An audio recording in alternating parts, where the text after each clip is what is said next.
Welcome to Sylvia Stingray.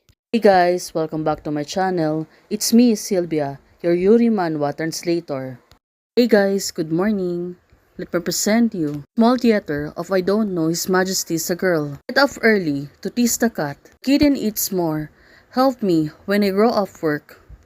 Starting to deal with the phallus affairs. Now she's been serious to do hard work. Little princess right now. She got interested on the phallus work. Want to surprise Sinian. In the evening, he will be sent to work.